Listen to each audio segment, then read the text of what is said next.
have seen how Simon of Cyrene, okay, he is not voluntarily, he goes and helps Jesus in carrying his cross, but he is drafted by the Roman soldiers because that happened to be the normal practice, because the chief executioner, the person who used to lead the execution squad and take the condemned criminal to the spot of execution, it was normal practice to ensure that the condemned person reached the site of the execution when he died. So, in order to ensure that this was allowed, that friends or family, if somebody was around, could be drafted to help. And probably we have seen that Luke tells us that Jesus's women disciples were following him from afar. But obviously they could not be roped in to help Jesus bear his cross. And so a non-disciple, a passerby, Mark describes him as a passerby, and we have seen in length how he, Alexander and Rufus. So it looks like when Mark his audience way back in the Roman community, the church community in Rome, it appears that the audience in Rome are aware as to who Simon is, because he is identified with his sons. So his sons probably must have been some very important members of the community in Rome at that point of time when Mark was putting his pen to the gospel. So we go ahead, Jesus bears his heavy cross and it goes on.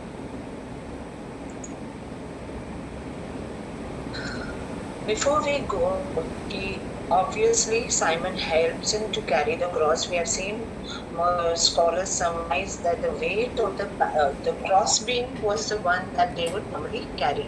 The victim was supposed to carry, and so Simon must have helped him bear that cross, and probably must have weighed anything between 50 to 70 kg. Could be on the higher side, but that is normally what is agreed upon. So this is the heavy cross that Simon bears, and so Simon becomes a sort of a close eyewitness to what really happens there at Golgotha. Just imagine the scene. He helps bring the patibulum, and Jesus is, literally cannot even walk away. We know that when we very devotionally contemplate on the Via Dolorosa, that is the Stations of the Cross, we contemplate on Jesus having fallen at least 3 times. So these were traditions that were floating around, that were gathered, because when Mark tells us that Jesus at this point of time stands totally abandoned, his close disciples have all fled, nobody is around, and that is why non-disciple fulfills what was supposed to be the duty of a disciple. But at the same time, we cannot rule out the fact, just because Mark and the other evangelists also are not able to give us a comprehensive account. In fact, the account of the crucifixion in all the 3 evangelists is very laconic. Means just in 2 lines, they say that Jesus was brought to the place of the skull, that is Golgotha. Mark tells us it was called Golgotha. We don't know why he really tells us, because the real meaning of the place is not very clear to us. So obviously, when Jesus was being, he was walking towards the side of the crucifixion from the praetorium to the place of the skull. Roughly, scholars say a half a mile distance, but every step of the way was something very excruciating for Jesus, because we know how much of blood loss he suffered with the brutal scourging, which we have pondered upon in the last session. So his body must have been totally ripped, okay, with not any part of the back without the ripping of the scourgings. And we have seen how brutal the scourging was actually. And it is not sometimes we happen to imagine that it was only the back that was lashed. But when scientists, there are doctors and all who have done very detailed studies about, how crucifixion affected the victim, they realized that when there were 2 legionaries on either side with the victim, tied to the pole, so Jesus was obviously tied to that pole, and on either sides the 2 Roman soldiers were scourging him. So the flagrum, every strike of the flagrum, it was not only that the back would tear, obviously it would also go on the frontal part of the body.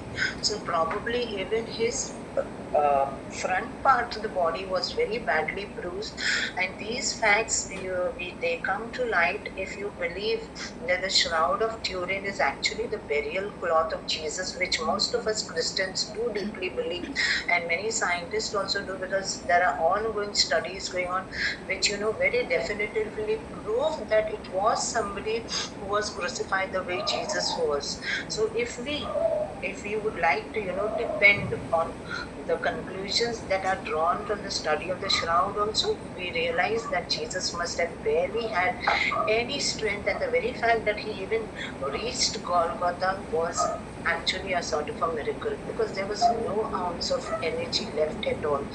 But the determination of the spirit was absolutely resolute. Jesus was determined that he would finally accomplish the will of God, because that was finally, Mark tells us so to the evangelist, that was a prime purpose of his human existence. That is the very reason that he had given up the glory to come and take this very fragile fate of a human being. And that's how he voluntarily suffers, willingly suffers. Okay, there is no measure of suffering that is withheld from him. In fact, it looked like the whole universe conspired to see that to the last hilt he would suffer. Every drop of his blood would be shed in order to fulfill the will of his Father. So let us first, before we look into the crucifixion of Jesus, it would be good if we go a little bit into the historical background of crucifixion. How did this, how one human being think of, putting another human being this type of brutal torture, and from where did it come? Let us just, go through it so that we know the depth of Jesus' true suffering. Crucifixion in antiquity, in ancient times, is a fairly common punishment, but there are no physical remains from an actual Roman crucifixion, though there were 17 skeletons of pirates that were crucified around the 7th century BC.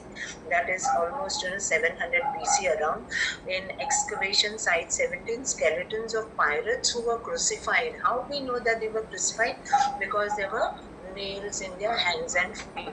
So these skeletal remains were found there at a port there in Athens. But this was not part of the Roman crucifixion, because Rome, the Empire of Rome, Roman Empire, comes much later. Okay, almost another 500 years later or so. In fact, from the 1st century BC, we can very positively say that the Roman Empire was established, because prior to that, Rome was not an empire, it was a republic. It was a growing republic, eventually became a very huge empire that we know of. When Rome became an empire, this form of punishment, okay, they evolved that punishment in such a way they became master, craftsmen of utilizing, maximizing this punishment in the most horrible way possible. In 1868, so all this while, the only in the excavation that were most famous, these were the pirate skeletons that were found, but way back in ancient times, much before Jesus could arrive on the scene of human history. But all this changed. Why? Because in the year 1968, an archaeologist, quite a famous man, Basilios Zafaris, he excavated in Jerusalem. In fact, he is not the one who discovered these. Okay, he did not discover these tombs. They were discovered by the Israel Antiquities Authority. But he was one of the leading archaeologist who was looking into the tombs of the people of the 1st century in Jerusalem. He was called on, and he was assigned a task to excavate a Jerusalem tomb that contained the bones of a crucified man. And we know the name of that man because his bones were all gathered in something called the ossuaries. And these ossuaries, we know they are bone boxes. And on that bone box, okay, his name has been incised. And that's how we know this man's name was Yehohanan.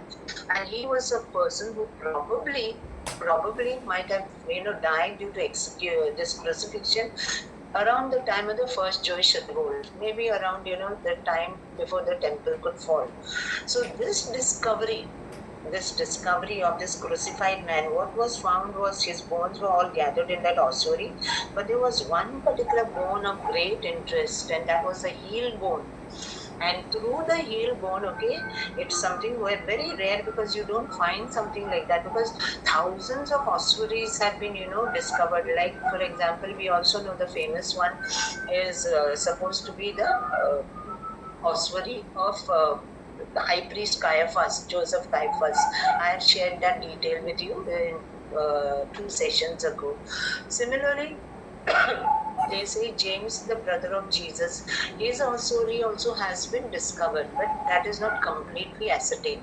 So these used to be very common. So in these ossuaries, they were limestone boxes in which the bones of the dead were interred. Okay, it was also sometimes called a secondary form of burial. So normally what would we find in an ossuary would be, the long bones, okay, all the bones of the person. Once the body had decayed, the flesh had been completely, gone away from the skeleton, they would all be gathered, just like how we do after 3 years. We open up the graves of the interred person and gather the bones and put them in the niche. So here, at that point of time, in the 1st century, during Jesus' time, people would gather, especially those who were people of means, the wealthy people from Jerusalem, because only they could afford to, buy these stone boxes, limestone boxes, because they had to be carved and made into very beautiful boxes, which the common people could not afford. So this discovery, they found, okay, all the other ossuaries normally would carry the normal bones, but here there was something unique. And what was that? The heel bone was found, okay. Initially, it was thought both the heel bones were together and one nail driving through, almost a 7-inch nail, okay, driven through the heel bone of this crucified man. And that captured the attention of all of them, and the detailed studies which till today also go on, even now. So the discovery of heel bone of Yehohanan demonstrated the brutal reality of Roman crucifixion methods in a way never before. They were here and there scattered to the Roman crucifixion, but when you actually have an artifact or relic from the past which you can actually study with all the modern technology, it is like you're bringing the whole scene alive. And that's what exactly happened with this discovery. And what they have found from this is the Romans were not the only people we know to practice crucifixion in antiquity. Neither were the ones. Many people have the misunderstanding that they were the inventors of this form, okay, of execution. Much before the Romans came on the scene of human history, crucifixion was already practiced by the Assyrians, the Phoenicians, and Persians of the 1st millennium BC. In particular, when biblical accounts, in the Old Testament, the Assyrians were the ones who were the most feared. They were like a terror nation because they just believed in subjugating peoples, and there was no mercy ever shown to the captured people, provided, okay, if they did not resist their rule, they would be, allowed to be displaced and settled in other lands. But those who resisted and put up a fight, they were all most of the time impaled. So from impaling, what is impaling? It is like driving a stake, a long wooden stake, through the extremities of your body, which most of the time will result in instant death. And from these impalings, the Assyrians were masters of human impalement. They would take scores and scores and thousands of people and just impale them, okay, and then gather all the booty and go back to their country.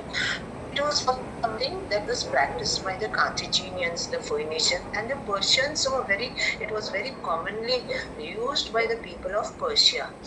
But it was more after Alexander came on the scene, during Alexander's time, and after that, when the entire Eastern and the Western world started becoming Hellenized, that is a culture, confluence of culture, okay, Greek culture mixed up with the local cultures, that is what we, in common understanding, is called Hellenism. So in the Hellenized world, the Greeks were the ones who adopted this, and this became very common in the Hellenized world. Even so, the most detailed accounts are of Roman crucifixion methods. Initially, the practice served only as punishment and humiliation. Initially, it was meant only for the slaves and did not result in death, because it was not aimed at, killing the person. It was more a sort of a punishment, to punish and to humiliate. So as Roman crucifixion methods over the centuries, however, these practices of the Romans, okay, began to evolve, and crucifixion became a very, such a sort of a very rigid procedure. Step by step, the execution was carried out in the most painful manner. So Roman execution evolved over the ages and became a means to execute foreign captives, rebels, and fugitives. I will go in detail a little in the next slide. During times of war or rebellion, as we have seen during the first Jewish revolt, how Josephus keeps on, repeating that same fact that during the siege of Jerusalem, which lasted around 4 to 5 months, on a daily basis, almost 500 captives who were trying to run away would be caught, and they would be crucified, so much so that all the trees also, the certain spaces around the hill country became sort of very barren lands.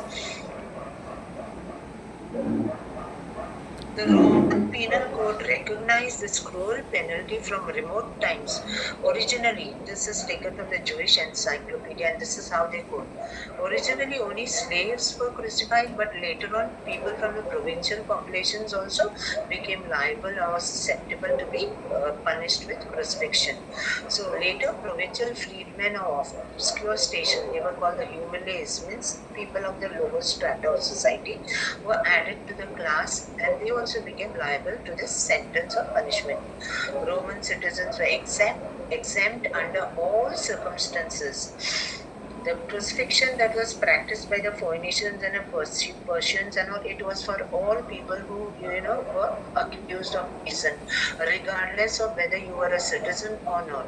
But in the Roman Empire, crucifixion was something that was, confined only to the lower classes, to the slaves, to the criminals, anybody who was, brought sort of a charge of treason, an enemy of the state. If that was a charge that was brought against you, you were liable to be crucified. That's what ultimately we see happen to Jesus. And in particular, these were the crimes in their penal code that were listed: piracy, highway robbery. We also know, piracy was a big dread for the Romans, and in particular, the first emperor, not exactly emperor, first emperor is always considered Augustus, but prior to him was Julius Caesar, who was equally like an emperor, but he is the one who, dealt with piracy with a very strong hand. So if anybody was caught as a pirate, those skeletons also in 700 BC, what were discovered, they were all of pirates, but that was in Greece and Athens. So piracy was one charge, highway robbery, okay, like how we find the listers in Jerusalem, they could, if they were caught, okay, robbing, they could, like Barabbas could have been one such person, they could be condemned to be crucified. Assassination, an attempt on somebody's life, forgery, false testimony also, mutiny, rebellion. So these were the listed, okay, crimes for which crucifixion was a punishment. Soldiers that deserted to the enemy, like, when you desert the army today also, in the modern days, if you leave the army without any notice, and if you will be termed a deserter, and there will be court-martial that will be brought against you. So similar charge was also brought against soldiers who abandoned their post and deserted the army. If they were caught, they would be crucified. Similarly, slaves who ran away, We have numerous accounts of slaves who ran away from their master's household if they were caught. Okay, this was a term that was used. Okay, denouncing their master. Delatio domini. Domini is master. Delatio means to denounce, to say that he is not my master. That was supposed to be a crime. That is, you're disowning your master. In simple words, running away. Were also punished by death on the cross. So by the 1st century BC, when Rome evolved from a republic into empire, since they began to expand and lots of provincial territories came under their control and dominion, crucifixion became a sort of an art, a diabolical art, which they refined in their own way and made it even more and more horrible as time passed. So the Jewish historian we know Josephus, who lived in the 1st century AD, in numerous of his accounts, because his account is very huge, we know, he has been an eyewitness to many gruesome crucifixions, because remember, he was by the side of Titus. We have seen that in the siege of Jerusalem. So firsthand he has been a witness. He has seen how the Jews used to be caught and crucified, something which must have definitely pained him tremendously, because he was a fellow Jew as well, though he was on the other side. He was an eyewitness to many gruesome crucifixions, characterized and how he describes it as the most wretched form of death. During times of war, there would be thousands of people who would be en masse crucified. The convicted sometimes hang in agony for days before dying. So there was not one particular method. Josephus also tells us there were several ways. There was not one particular rigid way that the sides of the cross had to be only like this. It could be only this particular shape. There are various ways that this crucifixion could be carried out. Historical accounts indicate at least 4 periods of mass crucifixion in Judea. First was much before the Romans arrived on the scene. That was that Hashmonean king Alexander Jannaeus. He was also called Yanai. He always used to be at loggerheads with the Pharisees. At that point of time, they were not really called the Pharisees, but they were the forerunners of the Pharisees. They used to be called the separated ones, or the Perushim. So because they did not support the policies of Alexander. Alexander was a big tyrant. So at one point of time, he's known to have crucified 800 of these Pharisees, and as they were dying, they were crucified in front of their families. He was having a huge gala dinner that he was celebrating. Second mass crucifixion in Judea that we know from written records is the one that broke out soon after the death of King Herod when he died in 4 BC. What happened is, especially the rebels, the Sicaries, the Zealots, the fourth philosophy people, they thought this would be the right time, to overthrow the rule of the Herodians. And so there was Judas the Galilean. He was the one. Okay, he organized a huge rebellion, but it was brought under control by crucifying 2,000 of their men. And the third one attested was, in fact, it was just a small revolt, but it was dealt in a very harsh way by the governor, Legate of Syria, Quintilius Varus, the same man who died in the Teutoburg forest we have seen before, in Germany.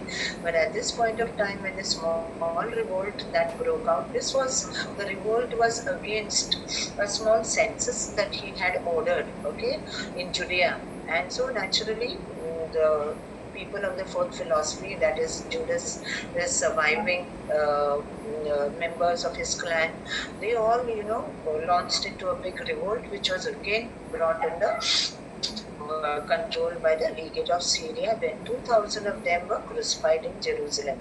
And the fourth instance, obviously, which is a very common known fact, we know that during the siege of Jerusalem, finally with the fall of the temple in 70 CE, the siege that preceded, as Josephus has told us, 500 Jews would be crucified daily for months to come. We also have to take into account that Roman citizens were exempt from all circumstances. This is one of the reasons that Paul in particular escaped crucifixion. He was a Roman citizen, and Peter did not. Later on, much Okay, later in the 60s, we will see during the times of Nero, when both the great apostles were in Rome, one ended up being crucified on the cross, one ended up being beheaded, which was a form of punishment for a Roman citizen. The Emperor Caracalla, by edict in the year 212, extended Roman citizenship to all free men in the empire. Why is this detail important? Because when we compare, okay, the historical data regarding crucifixion, we realize that it was during from around 1 BC to 1 CE of the Common Era, 180. It was during this first century of the Common Era and the last century of the previous era. This was the time when the crucifixions under the Romans, were at the greatest height. In fact, after the death of Jesus, okay, most of the crucifixion, of course, later on, only when the Jewish revolt comes, then we will see. But prior to the Jewish revolt, the only known crucified man that we know of in the first part of the century was probably Jesus, leaving aside those who were crucified here by the Roman Legate of Syria. So when Caracalla, by edict, okay, in 212, that is 200 years later almost, he extended Roman citizenship to all free men in the empire. Okay, this was a special edict which became beneficial to everybody, not only to the people in Rome who were considered to be the citizens, because the people in the provinces, they were not considered to be citizens. Okay, certain provinces only, like the province of Galatia where Paul came from, there was through a special edict, there were certain people only who were granted, but not all. So if you went to Rome, 1/3 of the population in Rome consisted of slaves and the other people who were the free people who were not slaves and neither from the senatorial class. They were the ones who benefited. So all free persons automatically became Roman citizens. So when they became Roman citizens, they stood exempted from crucifixion. So obviously the numbers dwindled, came down. And we know that finally in 4th century AD, in the Common Era, Emperor Constantine, after his conversion, he abolished crucifixion altogether in the entire empire. Okay, be it in the west or in the east, it was banned, because that we know Constantine had already sort of at heart, he formally was not a converted man. Scholars claim that he took the baptism only on his dying bed, but he was a pro-Christian emperor. We know that he had pulled out the edict of persecution against the Christians, and Christianity was no longer an illicit religion, but a licit religion of the state. And since that time, crucifixion was totally abolished, because Constantine considered that form of punishment, though ironically it was punishment, it was considered to be sacred, because that was the way through which the founder of that religion met his fate.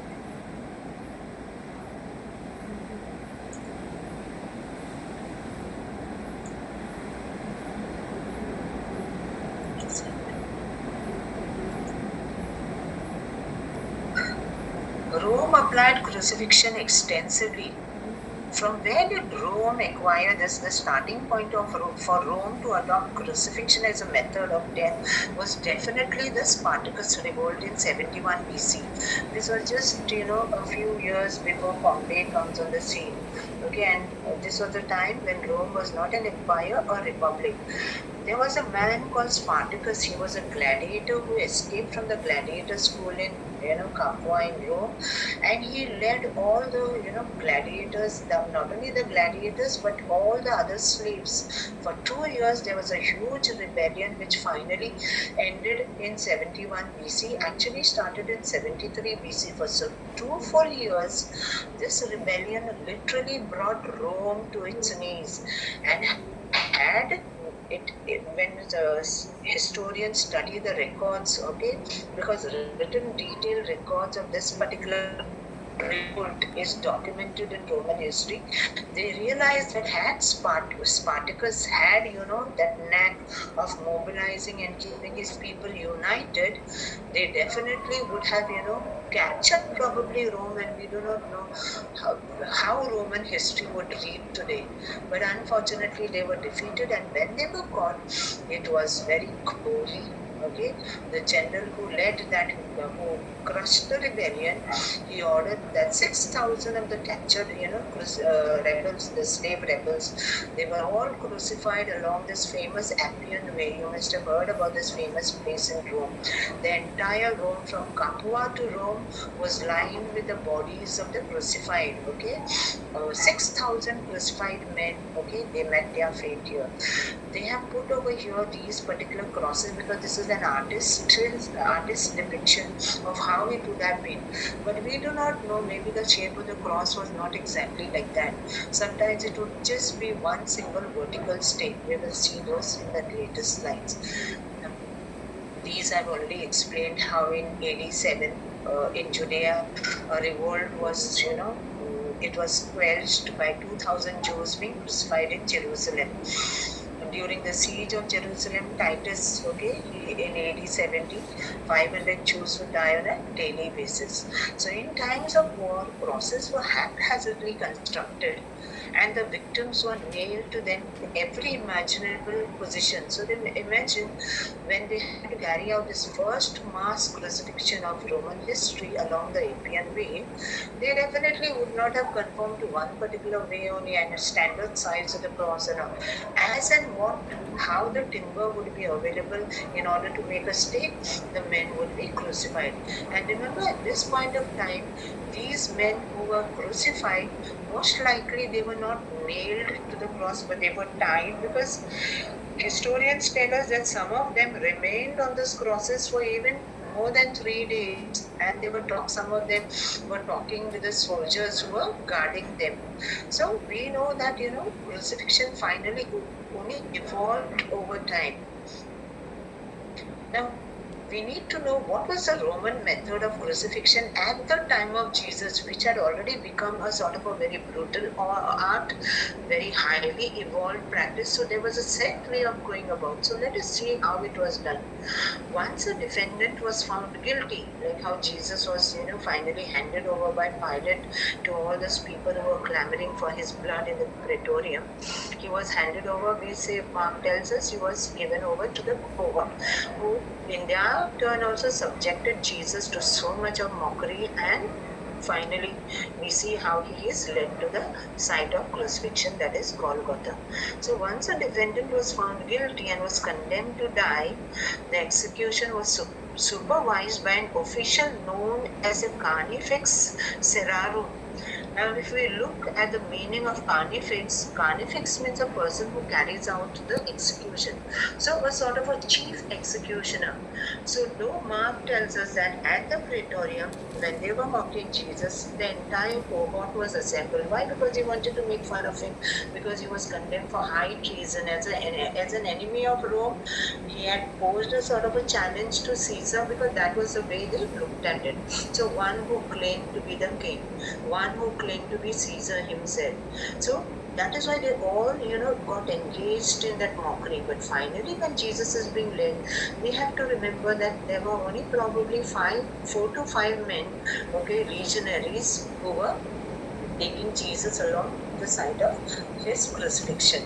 And that would be headed by, Mark tells us about the centurion, who has a very big role to play at the end of Mark's Gospel. So here in this particular episode of Jesus' crucifixion, the carnifex serrarum was obviously the centurion, whom we will find making the final confession of Jesus being the Son of God. So carnifex serrarum was a chief executioner who would lead the victim to the place of death. From the tribunal hall, that is a praetorium, wherever the victim was condemned, by the governor, the victim was taken outside, stripped, bound to a column. We know this. We have gone in great depth in last Sunday's episode about the scourging, how it would happen with the help of the flagellum or flagrum, whatever we would like to call it. So it was a short instrument by which, it had those thongs of sheep bone, leather thongs and metal tips, and what havoc it would bring to the condemned body. Thereafter, the horizontal beam, that is the patibulum, only the cross beam, was laid on the shoulder of the condemned man, and he began the long, grueling march to the execution site, usually outside the city walls. So, executions very faithfully would always be carried out outside the city walls, be it in Jewish culture, but also in Roman. This bodies and all were not easily buried within the city unless it was of the emperor or high dignitaries. Most of the time, there would be a place outside the Roman city called the necropolis where the bodies would be interred. So, to hear execution being the person being taken to his death, obviously would be outside the city walls. A soldier at the head of the procession carried the titulus. We have seen titulus is a wooden, it is like a wooden plate on which the name of the person and the charge with which he has been condemned, that would be inscribed on the wooden pallet, which finally would be nailed on top of the vertical beam of the cross. The execution squad normally comprised of only 4 to 5 legionaries or soldiers, whatever the case would be, headed by a centurion and other officer called the carnifex herarum. We have seen this. When the procession arrived at the execution site, a vertical stake would be found fixed into the ground already. This was the normal way it would go. Sometimes the victim was attached to the cross only with ropes. In some crucifixions which have been found, the person would be only, the hands would be only tied with ropes. There would be no nailing. In such a case, the patibulum or crossbeam to which the victim's arms were already bound was simply affixed to the vertical beam, and the victim's feet were then bound to the stake with a few turns of the rope. But this was one way of crucifying, but there was another one which was very common at the time of Jesus, and that was nailing the person to the patibulum once they reached the crossbeam, and then picking up that beam and affixing it to the vertical stake, which is to be called a stauros. So if the victim was attached by nails, he was laid on the ground with his shoulders on the crossbeam. His arms were held out and nailed to the two ends of the crossbeam, which was then raised and fixed on top of the vertical beam. The victim's feet were then nailed down against this vertical stake. This whole description comes very much alive when we have seen that movie, The Passion of Christ. We have seen how when Jesus's hands were being nailed to the cross, when we say hands, it is obviously not the palms, it was a wrist. You can imagine when the wrists have been affixed with those huge 7 inches nails, and then half the life of the person would already be gone with that great pain. You can imagine how the body, would go into spasms with every strike of the nail going into the hands, into the wrist. And then once that was done, the person, with his hands stuck to the nail to the crossbeam, would be taken and finally would be fixed on the vertical beam. And you can imagine when this action was being done, it would be put that horizontal beam would be pulled with certain ropes. I have mentioned here. It's in the next slide. They would be pulled with certain ropes. So these execution squad, they would be people who were experts in actually carrying out the entire crucifixion. So they knew how the horizontal stake would finally be affixed to the vertical stauros. So when this was being done, obviously the body takes another big huge jolt, because being soldiers, they would not take any care. We have seen, so there would be no sort of compassion, these were all alien feelings to a person who was taking part in the carrying out of the crucifixion. So when the procession arrived at the execution site, a vertical stake would already be found and fixed into the ground. So they would pull up with the ropes, as I said, and fix the person to the vertical beam. The victim's feet were then bound to the stake with a few turns of the rope, if it was by ropes and not by nails. If the victim was attached by nails, he was laid on the ground. I think I have already done. Sorry, just a moment, please. Yeah. I think I have repeated this point, so I will not dwell on this. I'll go ahead, with the next, because these points I've already covered in the previous slide. Let us go forward. Now, how when the person was crucified, when he was nailed or tied with the ropes, what was the actual cause of death? Because crucifixion would not pierce any part of the body as such. Of course, if it was by nailing, then the hands, okay, would be nailed, and so also the feet on either side of the vertical staurus. So how actually the person would die in scientific terms? How would we explain the cause of death? What was the actual cause of death in a crucifixion? Death by crucifixion was a very horrible, torturous death. Without any supplementary body support, the victim would die from muscular spasms, okay, and asphyxia in a very short time. Asphyxia is suffocation. You're literally struggling to breathe.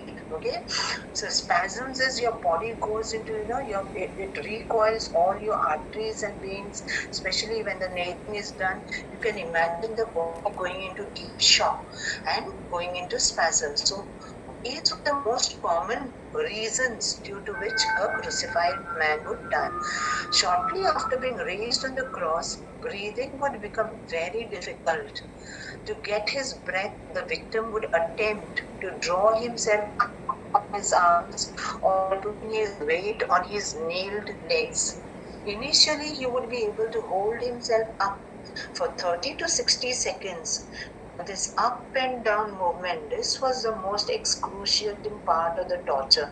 Imagine your feet are nailed to the cross. You have to put your entire weight on your legs in order to pull your body up to take one gasp of that breath in order to sustain you.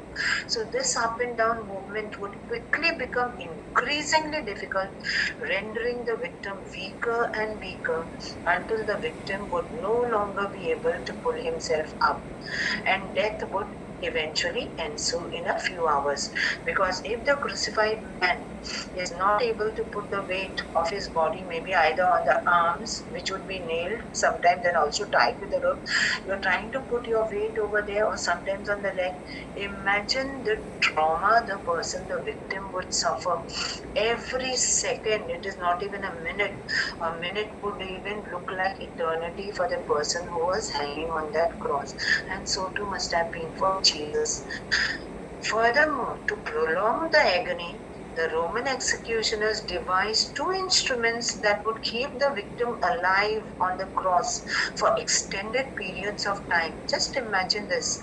You have already condemned. See the method, okay, of the Romans.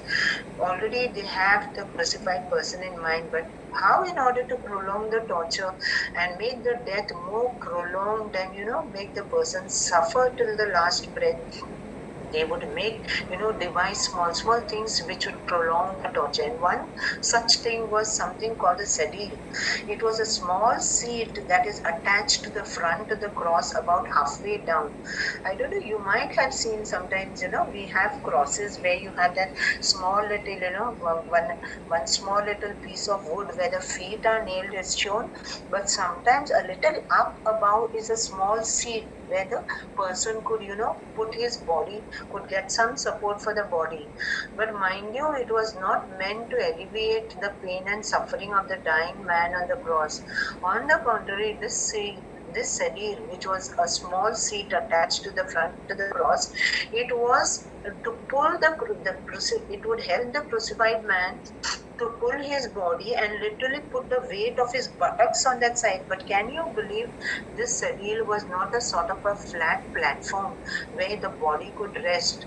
The sedile was pointed, and you can imagine if a crucified man who's dying there, okay, trying to put his, trying to sit on that sedile, that small little seat which is pointed, you can imagine, okay, being pointed, what horrible pain it would inflict on the tortured person who is dying on the cross.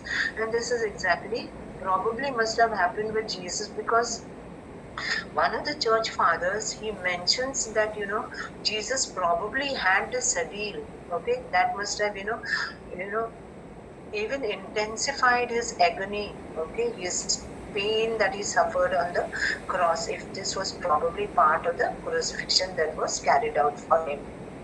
Both Irenaeus and Justin Martyr are church fathers of the first century, okay, Irenaeus is of the 2nd century, but Justin Martyr obviously much earlier, described the cross of Jesus as having 5 extremities. That is, what are the extremities? The points, like 2 ends of both the sides of the cross. That would give us 4. But they tell us that, when we look into the accounts, how they describe, they say that the cross of Jesus had 5 extremities. So probably there was a sedile also attached, which must have made the death of Jesus far, far more crueler than what we can imagine. The second device that is added to the cross, which many of us do know, was the supportanium, or the footrest, or the foot support. It was less painful, but it was also designed to prolong the victim's agony. Why? Because they didn't want the person to die immediately, which Jesus did. He died in very few hours. Unlike other people who would suffer on the cross for sometimes more than 3 days, and so much so in the Jewish custom that before the sundown, as per what was laid down in Pentateuchal laws, but we know human body lying on a tree, and that is why the bodies would be brought down. And if the person was still alive, the crucified man was still alive, they had that cruel practice of breaking the legs. And what was the purpose to break the legs? It's not that with the breaking of the legs that would bring death. Breaking of the legs would automatically not allow that upward, downward movement of the crucified man in order to take that gasp of air. You get my point? So the moment your legs are fractured, you automatically will suffocate you will choke to death, and you will die by asphyxia.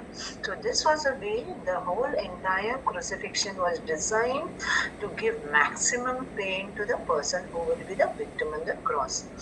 Ancient historians record many cases in which the victim stayed alive on the cross for 2 or 3 or more days with the use of a supportanium. The church father Origen of Alexandria writes of having seen a crucified man who survived the whole night and the following day. And Josephus also tells us, seeing 3 crucified Jews survive on the cross for 3 full days. And during mass crucifixions following the repression after the Spartacus revolt, there is documented evidence, in the writings that some of the crucified rebels did talk to the soldiers who were there along the Appian Way.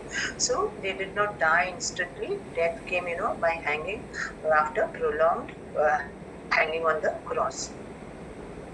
Now we come to something very important about Yohanan. I'm going to share this picture so that you see what was the actual evidence. A tomb in Jerusalem reveals the history of crucifixion and Roman crucifixion methods. As I have already explained in the previous slides, Yohanan's ossuary. It was not only his bones that were there, also the members of his other family. They were also there. But this was what piqued the interest of the researchers, the archaeologists. And they carried out extensive studies on the heel bone. See, can you see this? Give it me a minute. Yeah.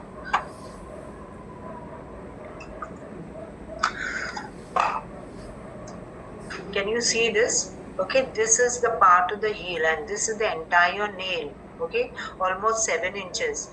And initially, when they found it, the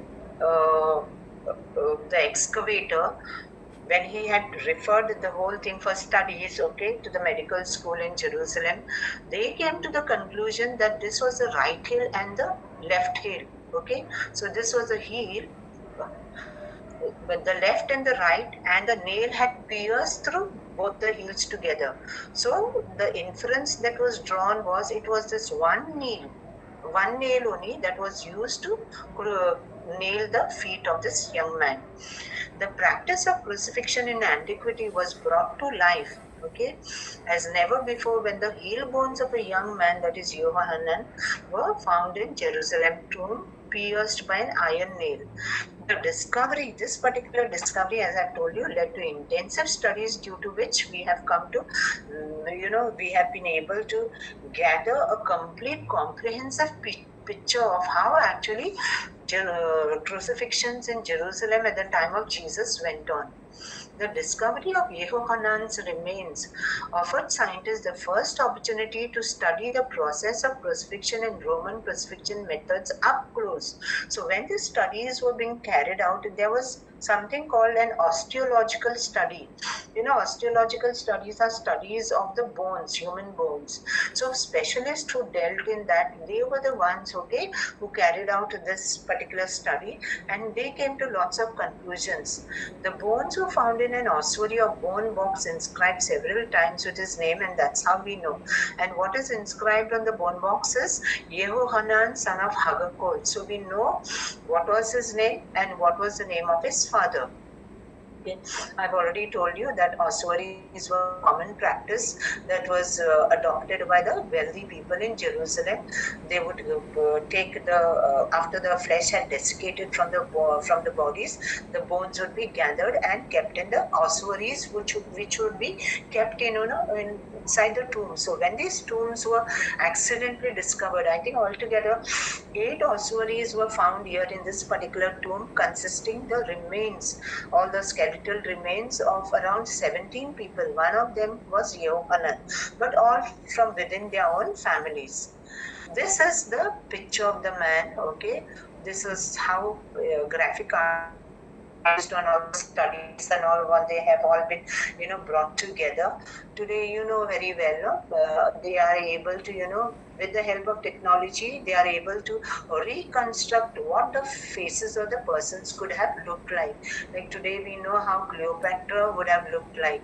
Even the queens of England today, you have those graphic artists using all IT technology, they come to this. So when Yehohanan's skull was found, also all the other parts of the body, the other bones were found. Okay, when they studied with all those telemetry and all this type of advanced technology that they subject all these artifacts to, they came to all these conclusions. They realized that this was a man who suffered from a cleft lip. Now this is a deformity whereby you have a cut in the upper lip. So they realized when they did the facial reconstruction on the base of the skull that was found in the ossuary, they came to this conclusion that he had a cleft lip. So much so that they draw their conclusion that probably his mother must have been deprived of food or suffered from some severe stress, due to which she developed this. This is supposed to be a congenital defect which develops during the time of pregnancy of a woman. So he was born with such a defect, which we are able to know today. He had a cleft lip and he had an asymmetrical face. There was no symmetry in the face. One side was bigger, one side was a little smaller. Like his eyes, nostrils and jaws were slightly at a different height, okay? And his forehead was flatter on the right side than on the left, okay? But the striking part was his hair, beard and moustache probably disguised this irregularity. So he did not look to be that deformed as a person as might seem to be when we read these accounts. So when you actually do the facial reconstruction, putting the hair and beard, which was normal for the Jewish men during the time of Jesus to have on, they used to not be clean shaven. So this was obviously how he would have looked, a pleasant looking man with graceful, muscular and perfectly proportioned body. Now when they have studied, this is the conclusion they have drawn. What was the position in which, can you see the position in which he was probably crucified? And it is the bones which tell the secrets. Okay, examination of his bones showed one of the many Roman crucifixion methods. This is the interesting detail that we are looking forward to. Both of his feet had been nailed together to the cross with a wooden plank while his legs were bent to one side. So it must have been a very horribly, can you see on the sedile over here? This is the place, okay, he had this, and plus he had this supedanium also, his legs, okay, not probably a supedanium, but because we know that his legs, okay, in that position, it was one nail. It was one nail which was driven first with the help of a small little piece of wood, driving through those two heels. But today there are two other scientists who have studied these, and they have come to another conclusion, which I will share in the next slide. So this was a conclusion that was done by the initial medical team examined the bones. Yehohanan was probably a political dissident. Why was he crucified? And at that point of time, close to around 70 AD, the obvious conclusion would be he must have been one of the rebels who must have fought against the Roman authorities. Okay, and we know that this was the way the Romans crucified all the people who were, they were caught, captured, or who were fleeing. So in that, his bones have helped us fill the gaps in the history of crucifixion. Today's scholars say that he was not probably, crucified in the previous position as is shown in the previous slide, but this was the way, probably he was crucified with both legs on either side. And this is just exactly what the early Christian writers, Irenaeus and Justin Martyr, also supposed to be hinting at when they talk about the 5 extremities, not 4, of the cross. When we talk about 4 extremities, it would have been 1 here, 2 here, the end. This is 3 and 4, but they talk about 5. So probably it is this side and this side also.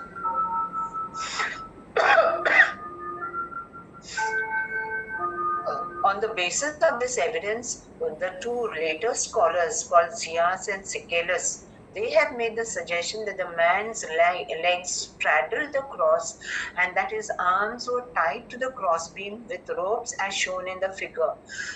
There was no nailing for Yehohanan. Okay, he was tied with ropes. So there was not one way, that crucifixion would go through. There were obviously several methods depending on what was the time and what was the place and what was the occasion that brought about the condemnation.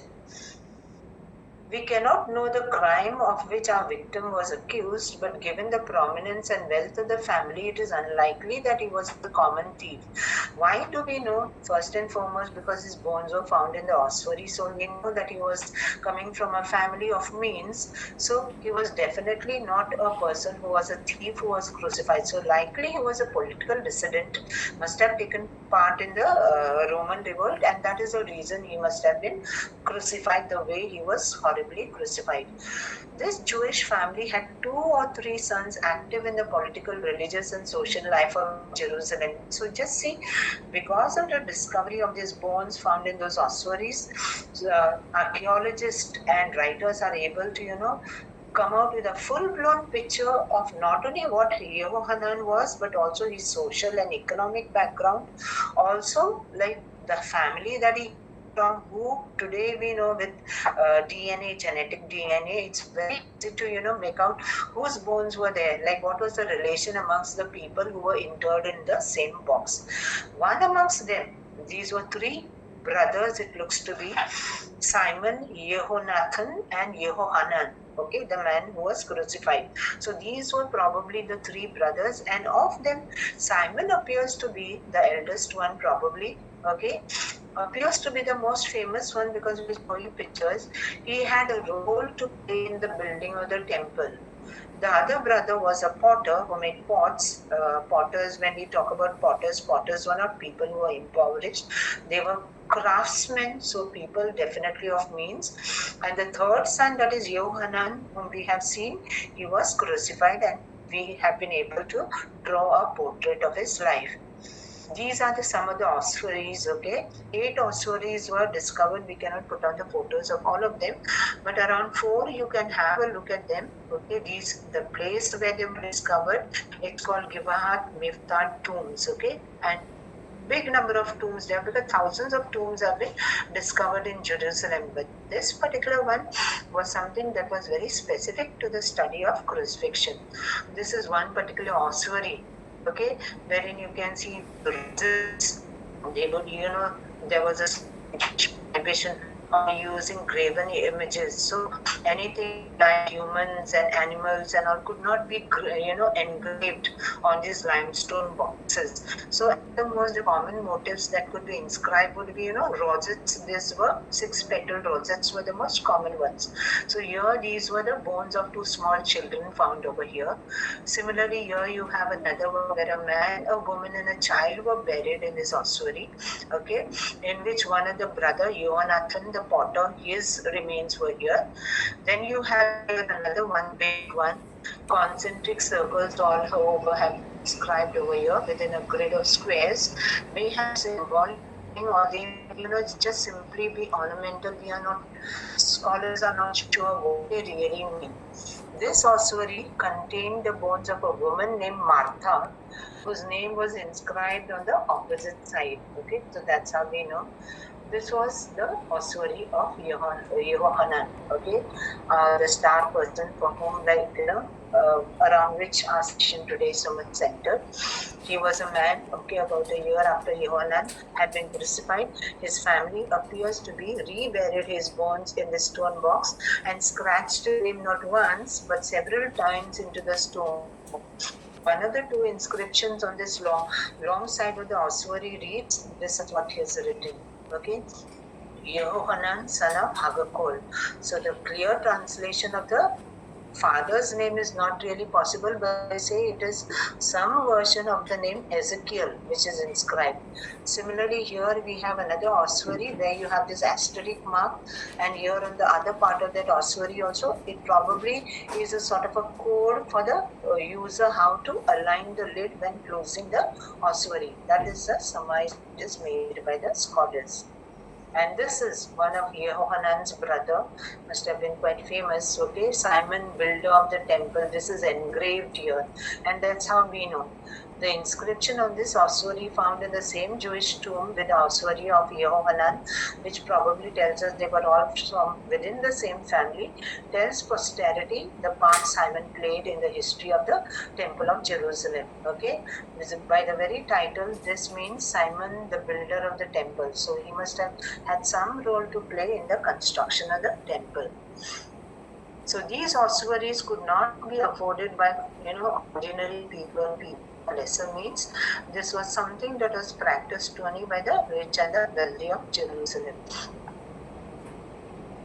Now, that was the historical background of crucifixion. Now we come to what Jesus, okay, Jesus is dying on the cross. Okay, it is already 9 o'clock in the morning. They crucified him.